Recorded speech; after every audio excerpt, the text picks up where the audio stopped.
Morning students. 6th class science में बच्चों lesson number 3 आपका चला हुआ है और लेसन नंबर 3 में पहली वीडियो में आपको खनिज लवण के बारे तक यहाँ पर भेज दिया गया है। अब हम शुरू करने वाले हैं जो भोजन के अवयव हैं। लेसन नंबर 3 बच्चों भोजन के अवयव और भोजन के अवयव किस प्रकार के स्वस्थ व्यक्ति को लेने चाहिए, इसका जो है हम वीडियो में आपको बता रहे हैं। खनिज लवण तक आपको बता दिया गया है। अब आगे चलने वाला है रेशे। हमें कुछ ऐसे भोज्य पदार्थ भी लेने चाहिए जो रेशे युक्त होते हैं। हमेशा ठोस पदार्थ खाना या ठोस पदार्थ ही भोजन के रूप में लेना ये सही नहीं होता है। हमें कभी कभी ऐसे भोजन भी करने चाहिए जो रेशेदार हों, रेशे युक्त हों, जिससे उनको पाचन क्रिया में सहायता मिले या उस प्रकार के भोजन को पचाने में सहायता मिले। तो हमें रेशेदार भोजन भी करने चाहिए। कैसे करने चाहिए? हमारे द्वारा खाए गए भोजन का कुछ भाग पच नहीं पाता। यह भाग मुख्यतः सेलुलोज होता है, क्योंकि बच्चों सेलुलोज को पचाने का हमारे शरीर के अंदर कोई भी अंग नहीं होता है। सेलुलोज शाकाहारी जो जीव होते हैं, जीव जंतु जो पेड़ पौधों की पत्तियां खाते हैं या चारा खाते हैं, घास खाते हैं, उन जीवों के अंदर ही सेलुलोज को पचाने की शक्ति होती है। और आप समझ रहे होंगे कि जो शाकाहारी जीव हैं, जिसमें गाय, भैंस, बकरी ये सब आते हैं, इनके अंदर ही सेलुलोज का पाचन हो सकता है। मनुष्य जो है सेलुलोज का पाचन नहीं कर सकता।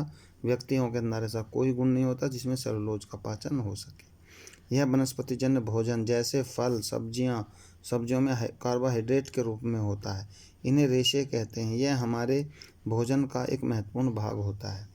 तो यह जिस भोजन को हम करते हैं बच्चों, वो सेलुलोज के रूप में नहीं होता, वो कार्बोहाइड्रेट के रूप में होता है, जो हमारे भोज्य पदार्थों के लिए ज़रूरी है। चाहे हम फल खाएं तो वो सब्जियों में कार्बोहाइड्रेट के रूप में पाया जाता है। इसको रेशे भी कहते हैं। रेशे हमारे भोजन का एक बड़ा भाग होता है। यद्यपि यह पचता नहीं है, किंतु यह आंतरिक पाचन तंत्र को मुख से आंतों तक प्रभावित करता है। इसकी पाचन क्रिया नहीं हो पाती है, किंतु यह फिर भी जो भोज्य पदार्थ हम लेते हैं, उन भोज्य पदार्थों को पचाने में मुख से लेकर के आंतों तक उस पाचन क्रिया को प्रभावित करता है। पाचन तंत्र की मांसपेशियों को भोजन को आगे धकेलने के लिए इन रेशों की आवश्यकता होती है। अर्थात एक स्थान से या एक अंग से दूसरे अंग में भेजने के लिए सेलुलोज की आवश्यकता होती है। इसलिए हमें ऐसे भोजन भी करने चाहिए जिनमें सेलुलोज की मात्रा अधिक हो।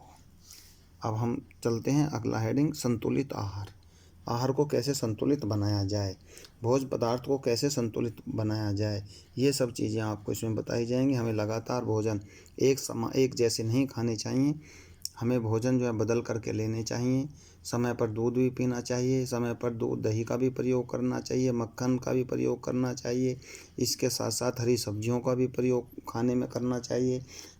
सारी सब्जियों के साथ साथ कभी कभी कोई भी दाल का हम सेवन कर सकते हैं।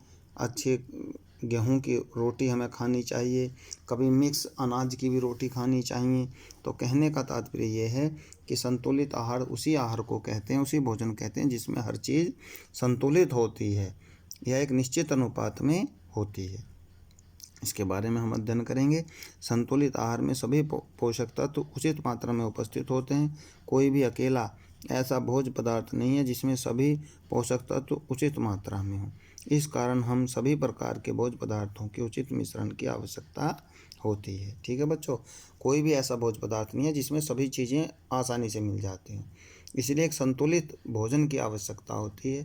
दूध ही एक ऐसा भोजन है जिसमें हर चीज़ उपलब्ध है, इसको हम संतुलित आहार मानते हैं।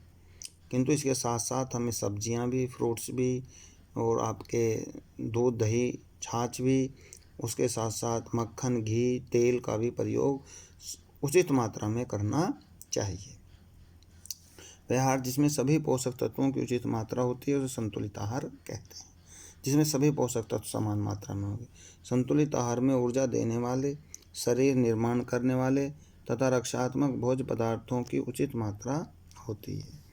संतुलित आहार आयु, स्वास्थ्य और व्यवसाय के अनुरूप होते हैं। ये संतुलित आहार का जो है ये आयु पर भी निर्भर करता है, हमारे व्यवसाय पर भी निर्भर करता है, ये स्वास्थ्य पर भी निर्भर करता है। उदाहरण के लिए एक मजदूर जो शारीरिक श्रम ज़्यादा करता है अर्थात फिजिकल वर्क ज़्यादा करता है, उसको आहार में अधिक ऊर्जा देने वाले कार्बोहाइड्रेट तथा वसा की अधिक मात्रा की आवश्यकता होती है। ठीक है बच्चों, जो शारीरिक कार्य ज़्यादा करते हैं, सुबह से शाम तक बहुत कठिन परिश्रम करते हैं, उनको ऐसे भोजन करने चाहिए जिससे अधिक से अधिक एनर्जी शरीर को प्राप्त होती हो, या जिसमें कार्बोहाइड्रेट और वसा की अधिक मात्रा की आवश्यकता होती है, क्योंकि काम करने में उनको एनर्जी की ज़्यादा आवश्यकता होती है, तो इसलिए उन्हें एनर्जी युक्त ही भोजन करना चाहिए। एक छोटे बच्चे को शरीर निर्माण के लिए अधिक प्रोटीन की आवश्यकता होती है। ऐसे सैकड़ों भोज्य पदार्थ हैं जिन्हें हम खाते हैं। जैसे छोटे बच्चों को प्रोटीन की अधिक आवश्यकता होती है अपनी शारीरिक वृद्धि के लिए, इसी प्रकार मजदूर को भी अधिक ऊर्जा प्रदान करने वाले पदार्थों की आवश्यकता होती है। यहाँ पर एक सारणी दी हुई है बच्चों, इसमें भोज्य पदार्थ हैं, जैसे अनाज है, दालें हैं, हरी पत्तेदार सब्जियां हैं, उसमें शाकाहारी हैं, उसमें कितना जो है मांसाहारी, शाकाहारी में ये कितने ग्राम पाया जाता है, मांसाहारी में ये कितने, तो ये तालिका भी आप पढ़ लेंगे। इससे आगे है फल, शक्कर, वसा, इनके अंदर कौन कौन सी चीज़ें पाई जाती हैं, ये भी आप कर रहे हैं। ठीक है बच्चों, फल, दूध, शक्कर, वसा, मांस, मछली, अंडा, इनमें कौन कौन से शाकाहारी पदार्थ पाए जाते हैं, ये सब आप इसमें आप लिस्ट में देख रहे हैं। बचपन में बच्चा तेजी से बढ़ता है। बचपन में क्योंकि वृद्धि होती है शरीर की, उसकी लंबाई भी बढ़ती जाती है, उसमें वजन भी बढ़ता रहता है, इसलिए हमेशा शरीर की उचित वृद्धि के लिए हमें प्रोटीन की आवश्यकता होती है। नवजात शिशुओं की माताओं तथा गर्भवती महिलाओं को भी बढ़ते बच्चे के लिए अधिक प्रोटीन की आवश्यकता होती है, तो उस समय बच्चे को भी और माँओं को भी अधिक प्रोटीन वाले भोजन हमेशा करने चाहिए। असंतुलित आहार से होने वाले रोग, नेक्स्ट हेडिंग है बच्चों, असंतुलित आहार से होने वाले रोग, अर्थात जब मनुष्य को या व्यक्ति को उचित भोजन नहीं मिलता या किसी जानवर को उचित भोजन नहीं मिलता है तो उसके शरीर पर क्या प्रभाव पड़ता है। अनेक प्रकार के रोग उत्पन्न हो जाते हैं। असंतुलन के कारण, भोज्य पदार्थों के असंतुलन के कारण निम्नलिखित कुछ रोग हो जाते हैं और कुछ और भी फर्क जो प्रभाव जो है शरीर पर पड़ता है। नंबर 1, भोजन की कम मात्रा लेना, पोषक तत्व की कमी हो जाती है। अत्यधिक भोजन लेना, भोजन में कुछ आवश्यक पोषक तत्वों की कमी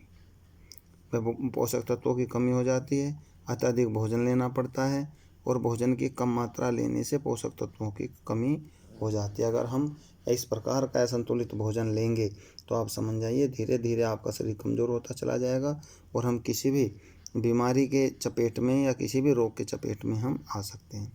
भोजन के कम या अधिक मात्रा से कुछ पोषक तत्वों की कमी को कुपोषण कहते हैं और ऐसे बच्चे कुपोषण का शिकार हो जाते हैं जिन बच्चों को संतुलित आहार नहीं मिलता या जिन व्यक्तियों को संतुलित आहार नहीं मिलता और काम के अनुसार अगर भोज्य पदार्थ नहीं मिलेंगे तो वो बच्चा या वो व्यक्ति धीरे धीरे कुपोषण का या भयंकर बीमारियों का शिकार हो जाता है। कुछ रोग ऐसे हैं जो भोजन की कम मात्रा लेने से, कुछ पोषक तत्वों की कमी वाले भोजन लेने से होते हैं। उन्हें हम अभावजन्य रोग कहते हैं। क्या कहते हैं बच्चों? अभावजन्य रोग, अर्थात जो किसी चीज़ की कमी के कारण हमारे शरीर के भोजन की कम मात्रा हमको मिली है या पोषक तत्वों की कम मात्रा हमें मिली है तो शरीर के अंदर उसी प्रकार के रोग पैदा हो जाते हैं। अधिक भोजन लेने से मोटापा आ जाता है। मोटापा वसा की अत्यधिक वृद्धि के कारण होता है। यदि कोई व्यक्ति अधिक ऊर्जा लेता है तब उसकी दैनिक क्रियाओं को करने में सक्षम होता है, उसकी वसा बढ़ जाती है तथा उसका वजन बढ़ जाता है। सीमित मात्रा में बढ़ी यह वसा अनेक प्रकार से सहायक होती है। अर्थात अगर हम भोजन अधिक भी लेंगे, कम मिलेगा तो अलग बीमारियां हो जाएंगी। अगर भोजन हम अधिक भी ग्रहण करेंगे तो उसमें भी बीमारी होने की संभावना रहती है, क्योंकि अधिक भोजन लेने से शरीर के अंदर वसा की मात्रा अधिक बढ़ जाती है, कार्बोहाइड्रेट की मात्रा बढ़ जाती है और शरीर मोटा हो जाता है, फूल जाता है, चर्बी इकट्ठी होती जाती है, तो वो भी एक बीमारी का कारण है। हमें इस प्रकार के आहार लेने चाहिए, इस प्रकार के भोज्य पदार्थ लेने चाहिए कि ना तो भोज्य पदार्थ कम हो, ना ही अत्यधिक मात्रा में हो। अच्छा, अधिक लेने से क्या कमी आती है? यह वसा गद्दे की तरह कार्य करते हो, शरीर के अंगों को चोट से बचाती है। शरीर के अंदर जो है वसा की मात्रा भी होना बेहद ज़रूरी होता है बच्चों, और हमें ऐसे वसायुक्त भोजन भी करने चाहिए जिससे हमारा शरीर के अंदर किसी प्रकार के हर प्रकार के रोगों से लड़ने की क्षमता हो और हमारा शरीर कुछ शक्तिशाली हो। तो अगर हम उस तरीके के भोजन लेंगे तो उससे क्या फ़र्क पड़ता है? यह वसा गद्दे की तरह कार्य करती है जो शरीर के अंदर चर्बी बढ़ी रहती है तथा शरीर के अंगों को चोट से बचाती है। नंबर 2, यह शरीर की ऊष्मा की कमी को रोकती है। शरीर में अगर वसा है, चर्बी है शरीर के अंदर, तो ये कभी भी ऊष्मा की कमी को नहीं होने देती। यदि शरीर का वजन तेजी से बढ़ता है तो व्यक्ति शिथिल हो जाता है। शिथिलता से अनेक समस्याएं उत्पन्न हो जाती हैं, जैसे हृदय रोग, उच्च रक्तचाप रोग तथा मधुमेह अर्थात बीपी का घटना बढ़ना शुरू हो जाता है। हृदय संबंधी रोग हो जाते हैं और डायबिटीज़ की बीमारी हो जाती है। कुपोषण से होने वाली बीमारियां निम्नलिखित हैं। अधिक भोज्य पदार्थ लेने से या अधिक खाने से या अधिक कैलोरी युक्त भोजन लेने से बच्चों हृदय रोग हो जाता है, हाई ब्लड प्रेशर हो जाता है और डायबिटीज़ जैसे रोग हो जाते हैं। और अगर किसी व्यक्ति को उचित मात्रा में भोजन ना मिले या सही अनुपात से भोजन ना मिले, संतुलित आहार ना मिले, तो वो कुपोषण का शिकार हो जाता है और कुपोषण से संबंधित निम्नलिखित बीमारियां होती हैं, जैसे क्वाशिरकोर, मैरस्मस।